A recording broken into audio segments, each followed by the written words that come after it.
How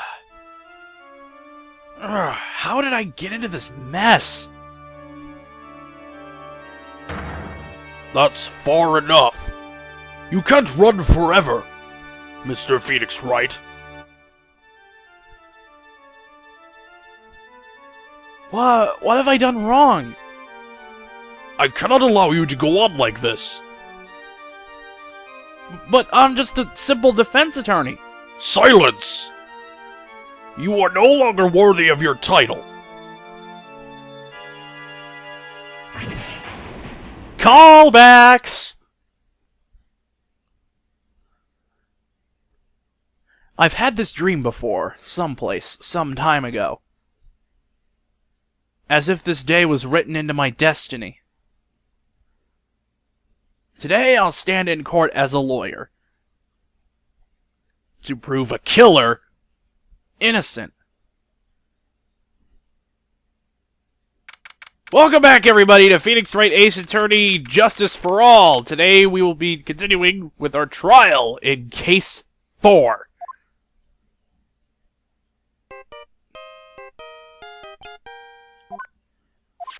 Hello, this is Phoenix Wright.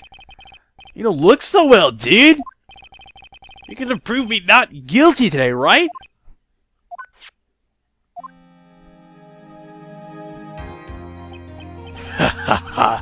If you please, Mr. Lawyer. Remember, it's not just me. Your precious friend's life is riding on today's verdict, too.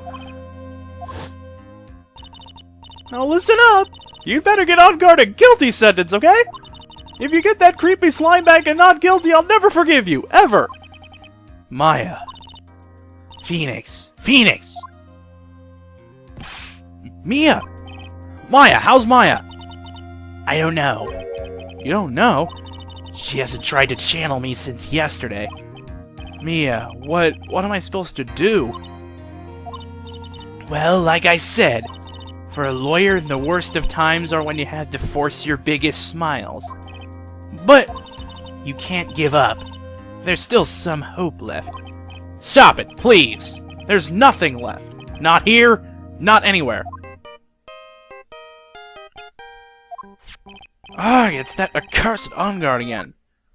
Will you leave me alone? Look, don't call me anymore. I mean it. You're really mean, pal. Gumshoe, I'm really sorry. Where are you? They let me join the investigation team and we're chasing after the killer, pal. Then you have some sort of lead? Sorry, but right now we got 0 leads on the guy. But we're not gonna give up. Gumshoe. Until the trial is over, until the verdict is handed down, we're going to do everything we can and find the killer. If we can get Maya out, then you can get on guard the guilty verdict he deserves, pal.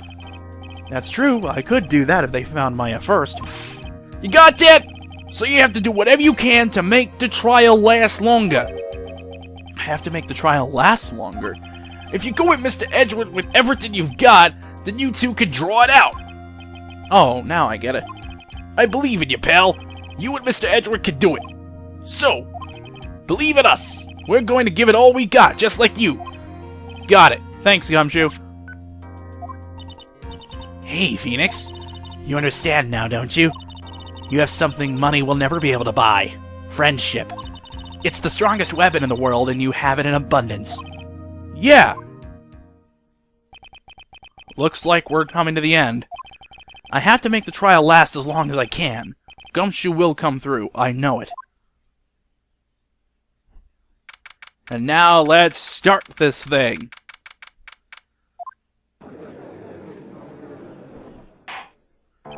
Court is now in session for the trial of Matt Ungard. The defense is ready, Your Honor. The prosecution has been ready for a while, Your Honor. Now, as I recall, we concluded yesterday's session with a big mystery on our hands. The mystery being what exactly was Miss Adrian Andrews' role in this murder. That is to say, is she really connected to the crime itself? Mr. Edgeworth, if you would please inform the court of today's proceedings. Adrian Andrews. She forged evidence that threw suspicion onto Mr. Ungard, and then proceeded to escape the crime scene by wearing a nickel samurai costume. The guilt of these actions are those from which she cannot escape. Then you're saying that she is guilty after all? I'm not finished, Your Honor. Miss Andrews has nothing to do with committing the actual murder. I would like to direct the court's attention to this card. What is that? Looks like a shill. This is the calling card of a certain assassin. Assassin, you say? Yes. Juan Corrida was killed by a professional assassin, and the person who hired the assassin, his client, so to speak, is Matt Engard. What a surprising turn of events! I would think it's become commonplace by now, Your Honor. I know what's going on this time, so I know that everything Edgeworth has said is true. But we still have to hold out as long as we can. At least until Maya's safe and sound. I wonder how the trial will turn out today. Now then, please call your first witness, Mr. Edgeworth. The prosecution calls the defendant's mentor, Mr. Will Powers, to the stand. Now then, witness, your name and occupation, please. Okay. I'm, Will Powers.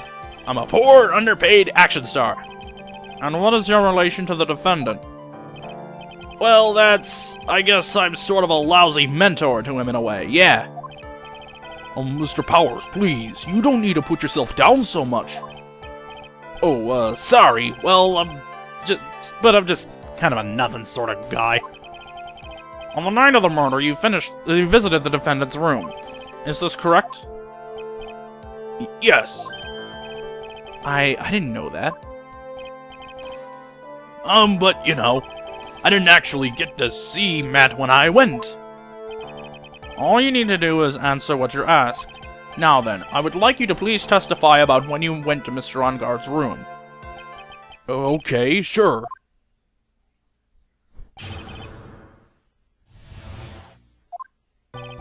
After the awards ceremony, I went by myself to Matt's room. Matt was standing there in front of his room, still in his nickel samurai costume. He was talking with someone. At first, I thought it was the bellboy. I watched the two of them for a while, but then I gave up and went back. I had guests with me that night, and I couldn't make them wait for me. Nothing sounds out of place in Mr. Powers' testimony. And talking with a bellboy is no big deal.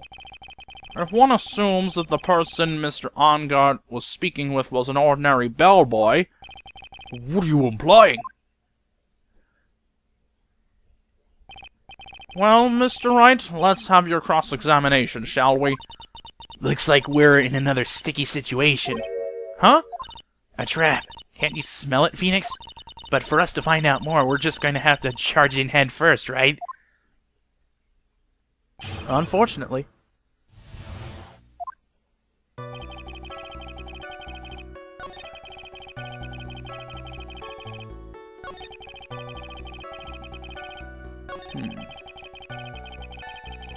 Hold it! You saw the two of them, the bellboy and the defendant, together, correct? Yeah, the bellboy just wanted to say congrats. Now, while you were watching the two of them, did you notice anything strange? You know, I did feel something weird. I think it was because Matt, well, he gave the bellboy a tip. A tip? But that's a perfectly normal thing to do. So how long did you watch the two of them? Not more than a minute or two, I think.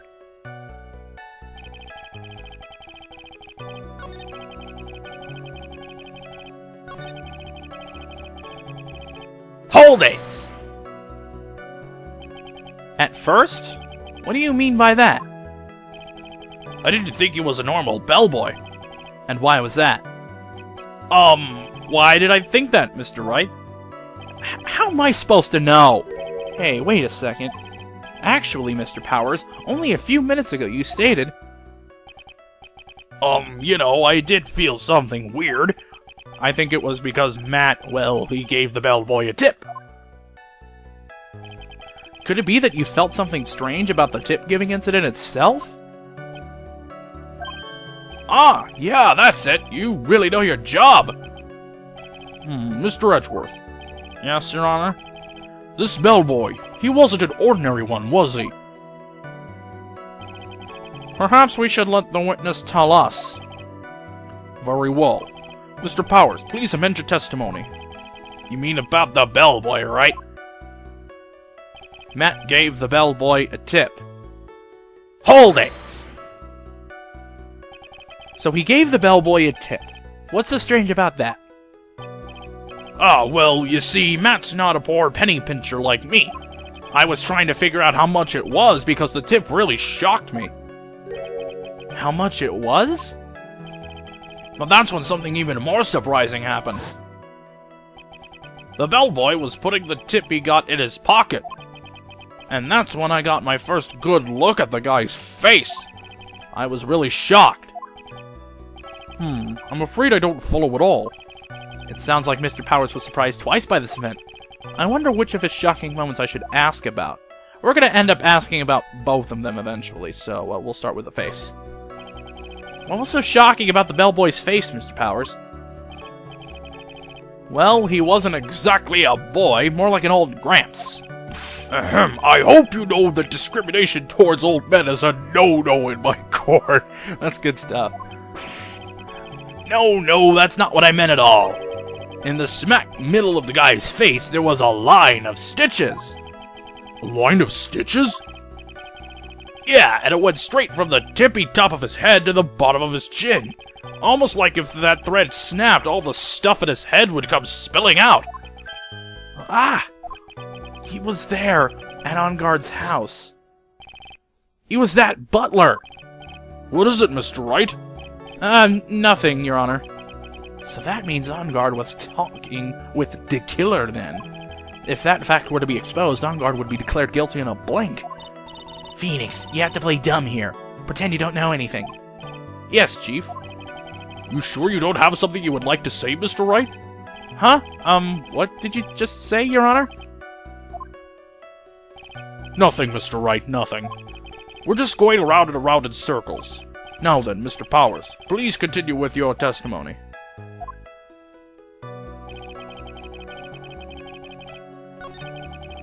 And I have to press this again. Fortunately, I could just hold down the A and B button and just go all quick-like. Alright, so let's figure out what is up with this tip. The defendant is a huge star. He can afford to give generous tips, wouldn't you agree? Sure. But giving him that much was maybe a little too much, I think. A little too much? Would you please clarify for the court about how much would you say the defendant gave to the bellboy? Honestly, I don't know. I can't even begin to guess. And why is that? Because he gave the bellboy a really, really fat roll of cash. A roll of cash?! Ah, well, how interesting. That certainly was a very generous tip, wasn't it? A very fat roll of cash. That can hardly be called a tip, Your Honor. The judge is beginning to look awfully suspicious of us. The defendant is a superstar. That kind of tip is typical fare for people like him. Are you saying that all superstars are super spenders? If I could receive large rolls of cash by simply bringing people things on trays, then why on earth would I stand around here prosecuting? He's got a point. I don't even get paid, let alone rolls of cash for all my hard work. So supposing that roll of cash was not a tip, then what was it? Payment, Your Honor. Payment? Isn't it obvious? For the murder of Mr. Juan Carda. Then the bellboy the witness saw... Yes, he was the assassin.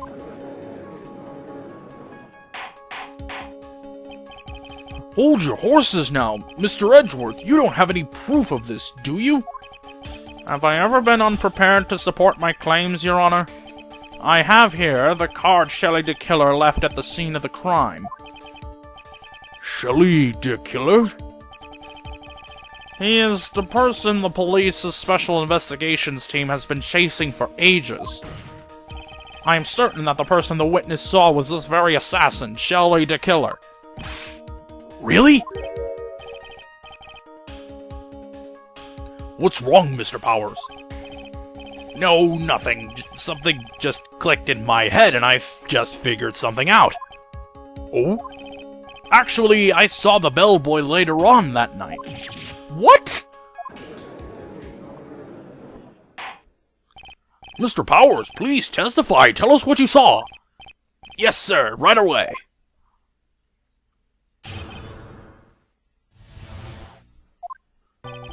This time I was in that hallway because I had to go to the bathroom, and that's when that bellboy I saw earlier came out of the room. Of course, when I say room, I mean Juan Corda's room. Now that I think about it, the bellboy did seem kinda out of place. Yeah, so he had to be the assassin, I'm sure of it. I mean, stuff. Thank you very much. That is all we need for now. Huh? But I'm not done. There's still more. Let us first establish that the bellboy was truly Mr. the Killer. Then we shall see.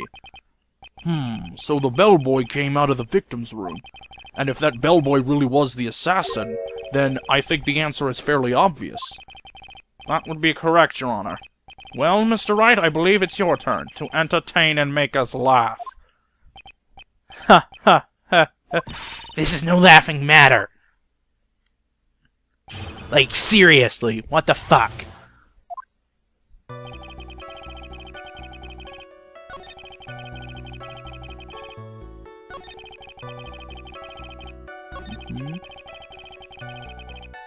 Hold it! So what exactly was so out of place about him? Right. Why the insipid grin? Maybe because I have no idea what damaging thing he's going to say next? Well, the bellboy was empty-handed. Empty-handed? That bellboy was one of those room service people, right? But he wasn't pushing a cart and he wasn't holding a tray either. You'd call that a little strange too, wouldn't you? I agree that it is a bit strange, Mr. Powers.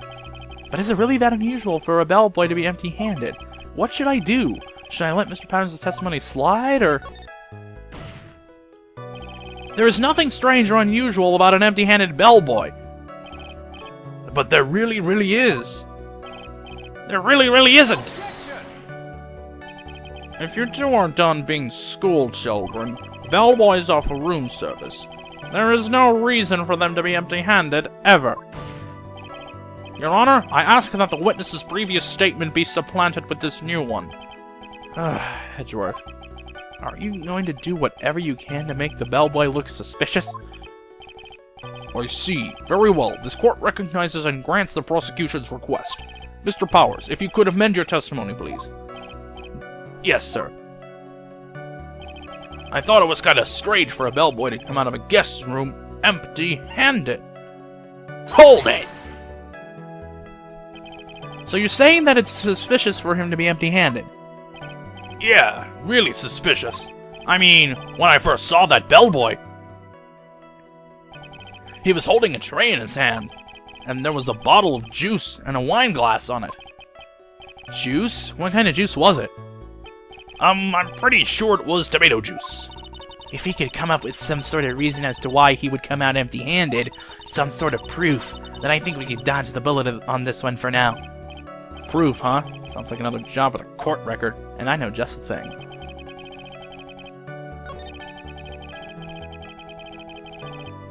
So we were talking about, you know, glass and tomato juice. And look at this! Objection! Mr. Powers! Yes? You're easily influenced by other people's words, aren't you? As soon as you heard that the bellboy might have been the killer, you got caught up in believing it must be true.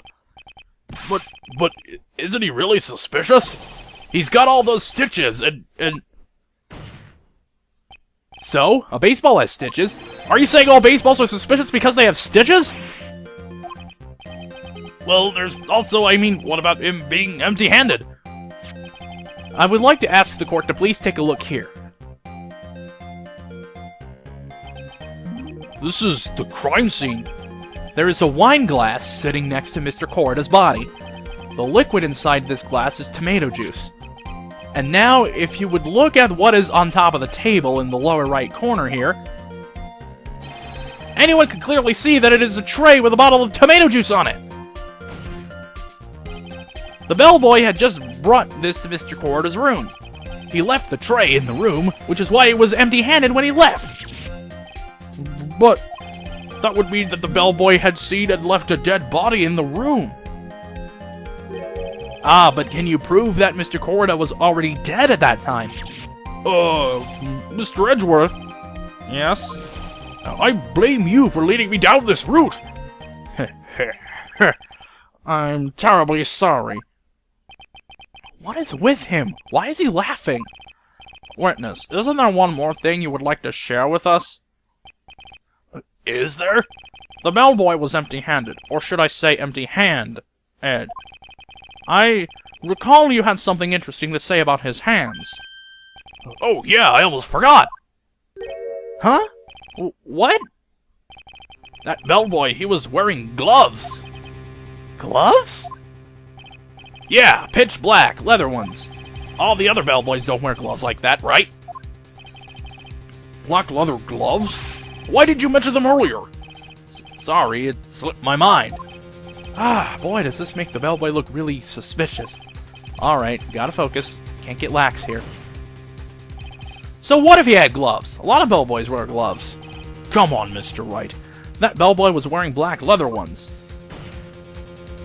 So? A football is made of leather. Are you saying all footballs are suspicious because they're made of leather?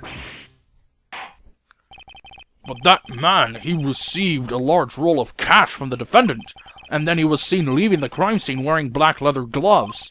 I don't think that even someone like myself can believe he was just another bellboy. It seems that we have finally come to an understanding. Now then, witness, please continue with the rest of your testimony. The rest? Oh, yes, please, tell us more. Okay,